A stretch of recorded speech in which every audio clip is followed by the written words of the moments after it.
It's Tuesday, November 17. This is the news on PBCJ. I'm Simone Absalom. We begin our newscast with the latest COVID-19 figures as released by the Health and Wellness Ministry. 30 new COVID cases were recorded on Monday. Though this pushes the total to 9,959, only 4,256 of this number are active cases.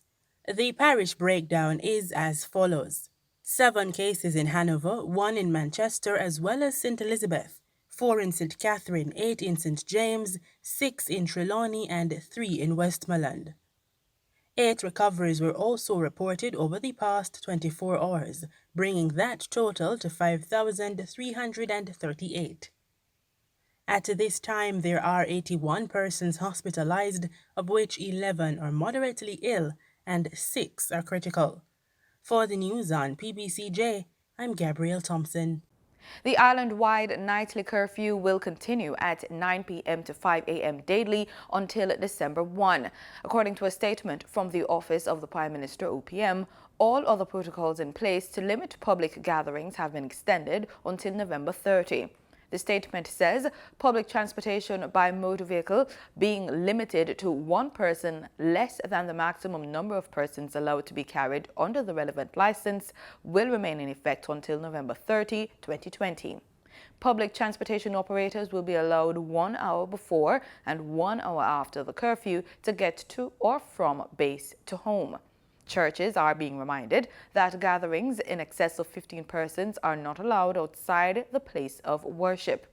The OPM says the Cabinet is reviewing the situation and will advise on measures applicable to December 2020 and in particular the Christmas period in another 2 weeks. The National Works Agency NWA is working on an alternative route to the closed Gordontown Road.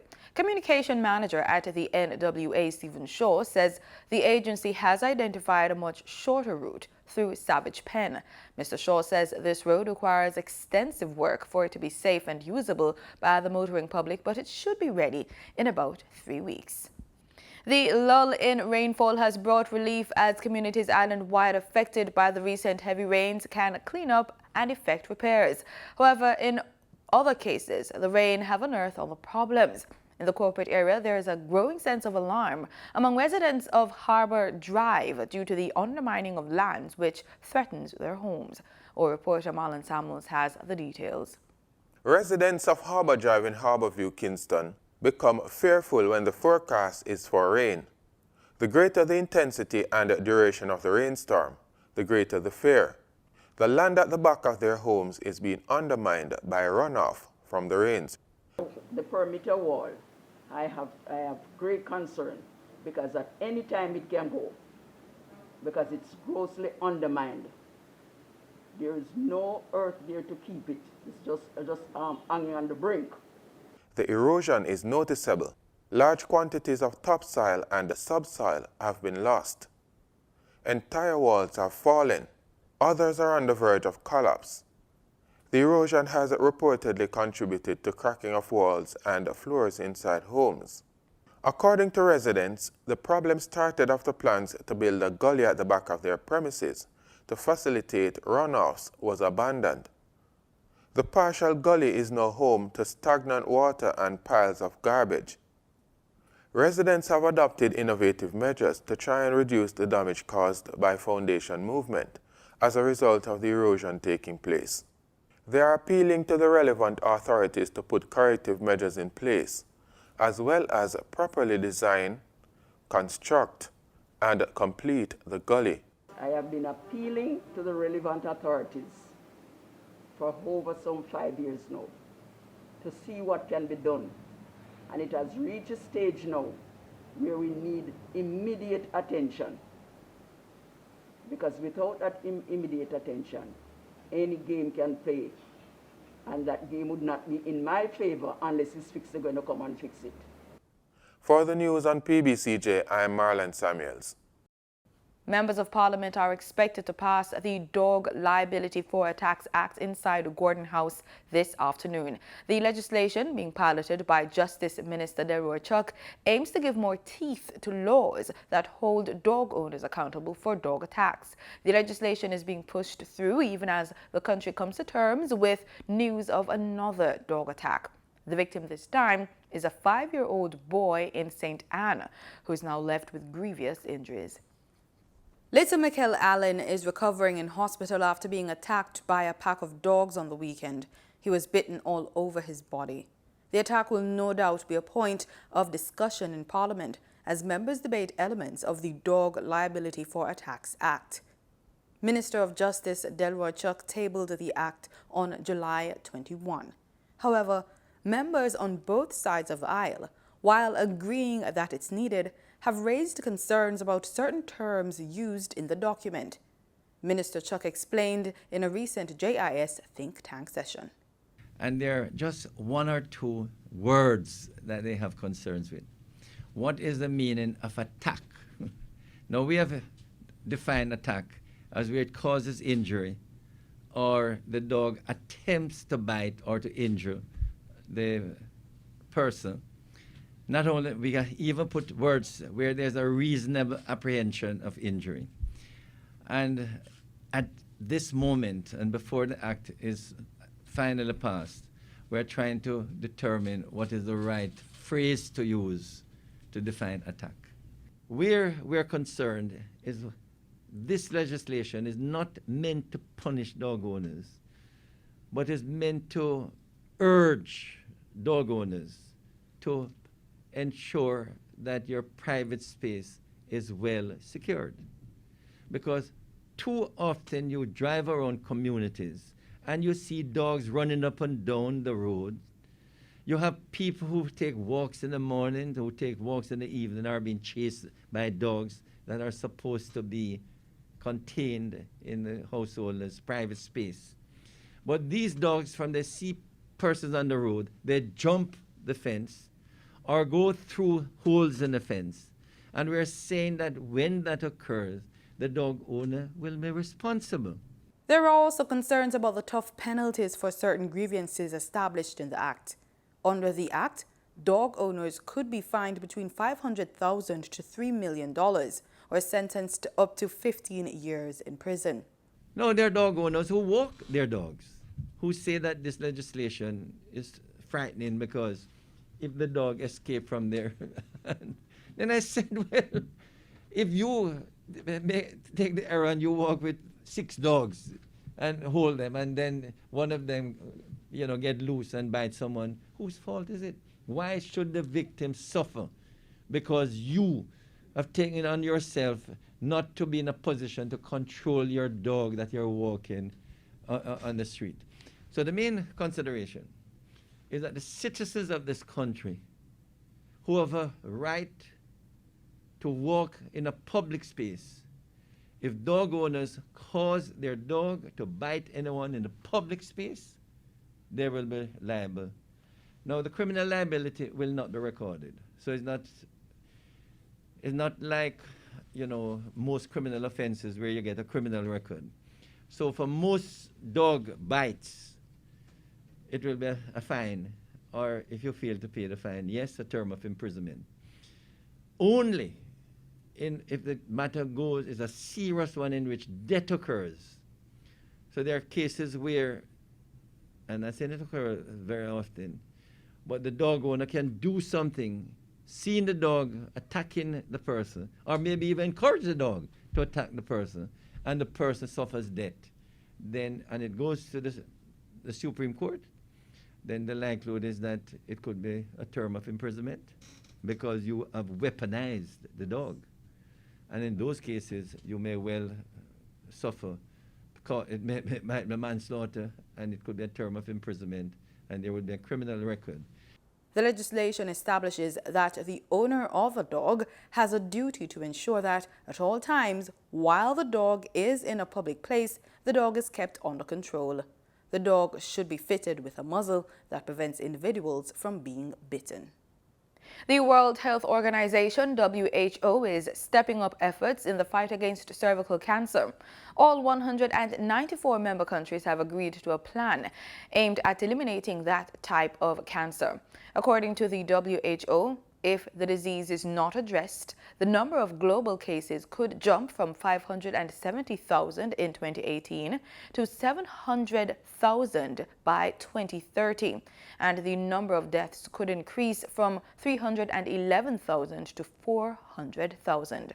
During the WHO's main annual meeting this week, the organization launched a strategy to promote vaccines, new tests, and treatments to rid the world of cervical cancer by 2050. We interacted with many people across all 6 regions of WHO and many partners and experts when we crafted this strategy. We interacted also with communities and partners from all over the world. We had clear recommendations from civil society, and we are grateful for everyone for this support. Today is important, not only because this is a concrete milestone for global health. Today is important because it is about the faces we often don't see, the people behind the statistics that we use every day. Today is also about the healthcare providers at the front line of service delivery. Scientists believe that cervical cancer, which is caused by the human papillomavirus, HPV, a commonly sexually transmitted infection, is preventable with the use of vaccines. It's also proven to be curable if caught early and adequately treated. Participating countries are to ensure that by 2030, at least 90% of girls are vaccinated against HPV before they turn 15. We know that for every survivor, there are many other women who are not here to tell their stories. Every year, we lose more than 300,000 women to a disease which is almost entirely preventable and potentially curable if diagnosed early. We have the tools to make cervical cancer history. This is a historic moment for global health. It marks the first time that the world has committed to eliminating a cancer. The WHO strategy to eliminate cervical cancer recognized that we need to join hands across borders, sectors, and economic divides to improve the lives of millions of women and girls around the world. The group also agreed that at least 70% of women are to be tested for cervical cancer by the age of 35. Gabriel Thompson now gives us the latest look at the financial market indicators. Here's the business report. In Monday's trading session, the JSE Combined Index advanced by 1,063 points to close at under 400,000 units. Overall market activity resulted from trading in 82 stocks, of which 36 advanced, 35 declined, and 11 traded firm. The Junior Market Index advanced by 7 points to close at under 3,000 units. Stocks advanced for 138 Student Living Jamaica, Access Financial Services, and Barita Investments Limited. Stocks declined for Caribbean Assurance Brokers Limited, Carreras Limited, and Diamond Trading Company Limited. Trading firm were 1834 Investments Limited, AMG Packaging and Paper Company, and Caribbean Producers Jamaica Limited. Sagicor Select Funds Limited Financial was the volume leader with 1.6 million units, followed by Lasco Manufacturing Limited with over 1.5 million units, and Trans Jamaican Highway Limited with just over 1 million units. Now for the foreign exchange. The US dollar on Monday, November 16, ended trading at $147.54. The Canadian dollar sold for an average $112.77. The pound sterling traded for $194.29, and the euro ended trading at $176.58. Oil prices edged up on Tuesday, helped by expectations that OPEC and its allies would tighten supplies next year and supported by news of a second possible COVID-19 vaccine. Brent crude futures rose 13 cents to $43.95 a barrel. West Texas Intermediate crude futures added 10 cents to $41.44 a barrel. And that does it for this edition of the Business Report on PBCJ. I'm Gabrielle Thompson. In regional news, one woman in St. Lucia is championing the cause of mental health victims. The aim is to raise awareness on mental health and reduce stigma through public awareness and education. Chelsea Ostine reports. Scientific evidence indicates stigma plays a major role in a person's inclination to seek help for psychological health issues. According to mental health advocate Abisola Amina, the subject of mental illness needs to be destigmatized. Therefore, she founded the group Let's End Mental Health Stigma Now.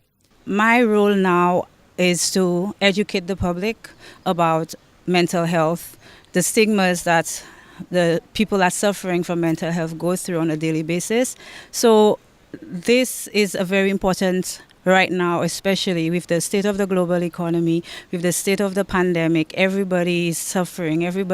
Many people are losing their jobs. Parents are under stress. Students and children are under stress because they're being homeschooled. They're being told they cannot play with their friends. They've been told that they have to stay home. So everybody at some level suffering from some type of mental stress right now. So it's very important that we who've gone through treatment, we are either recovering or have gone through recovery, need to step up and come out and try to help others who are suffering in silence, because we know how it feels to be in the dark all alone, and it's not a nice feeling.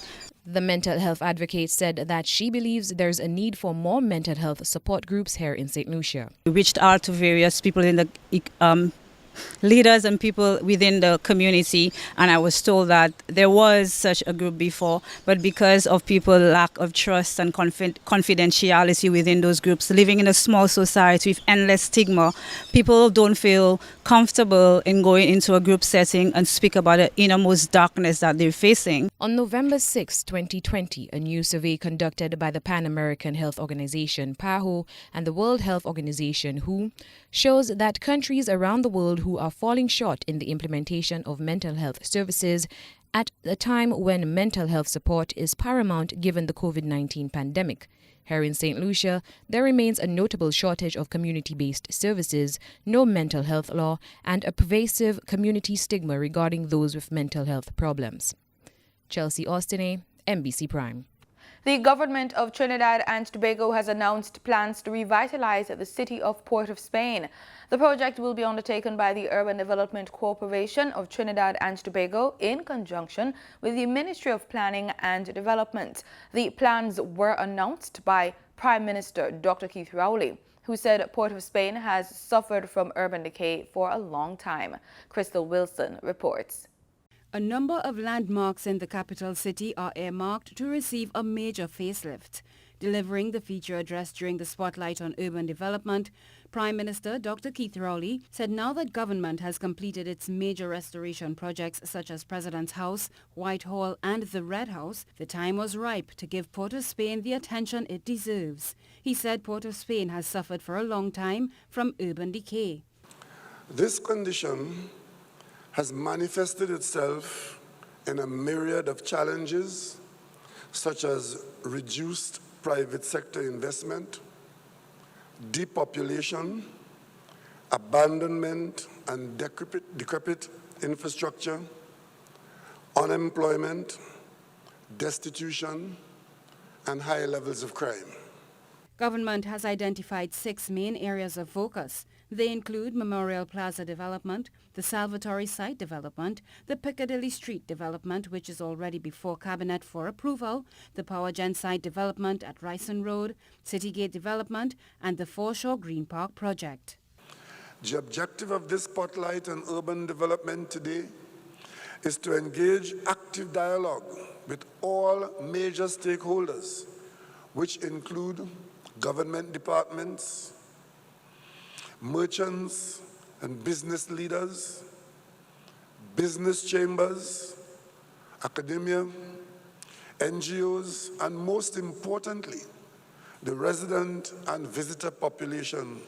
These tasks, the Prime Minister said, will be no easy undertaking, but he remained positive about the benefits for the area and, by extension, the entire population. This program would improve and rehabilitate the capital city, restore its life and vibrancy, improve traffic circulation, enhance property values, discourage criminal activity, unlock private capital, and stimulate the economy. The Port of Spain Mayor Joel Martinez and Planning and Development Minister Camille Robinson-Regis were among several officials who attended Monday's Spotlight on Urban Development meeting. Crystal Wilson, TTT News. Still in Trinidad and Tobago, residents of East Port of Spain can rest assured there is no plan to remove them from their homes following announcement of plans to revitalize the capital city. This from Minister of Planning and Development Camille Robinson-Regis, who says residents are a part of the parcel of the plan. She outlined the plans for the city at Monday's Spotlight on Urban Development. Sunil Lala reports. Planning and Development Minister Camille Robinson-Regis said at least one area of focus to revitalize Port of Spain is already before the Cabinet. Although not yet approved, she said the Piccadilly development project will be the first phase of the overarching project. She could not give a cost for that phase of the project, since she said approval is yet to be granted by Cabinet. But as with an already upgraded part of East Port of Spain, the minister is assuring that residents will not be moved. We have already upgraded part of East Port of Spain in that we have an area called Clifton Towers, and that was a UDCOT HDC project, and the residents who were there previously are the same persons who occupy those apartments that are there. Based on this, the minister said residents should not be fearful. Once it is part of the government's development, those are the people who will occupy those apartments. There is no intention of moving out the residents unless they want to move out of the city. The minister was asked whether this was the right time to revitalize the capital. It has long been necessary to have a revitalization of Port of Spain. But I think what has happened now is that the political will is there. There is the need for it to be done because we are clear in our thinking that if we don't do this now, there will in fact be a total decay of Port of Spain, and we cannot allow that to happen. Mrs. Robinson-Regis said government felt East Port of Spain needed some attention, hence the reason to start with a Piccadilly redevelopment project. Sonolala, TTT News. In sports, we kick off with football. Jamaica's Reggae Boyz will have a shot at redemption when they face Saudi Arabia today. This will be the second of their two friendly games at the Prince Faisal bin Fahad Stadium. The Boys blanked 3-0 in the opening game on Saturday. And that's our package. Thanks so much for making it PBCJ. I'm Simona Absalom. Pleasant viewing.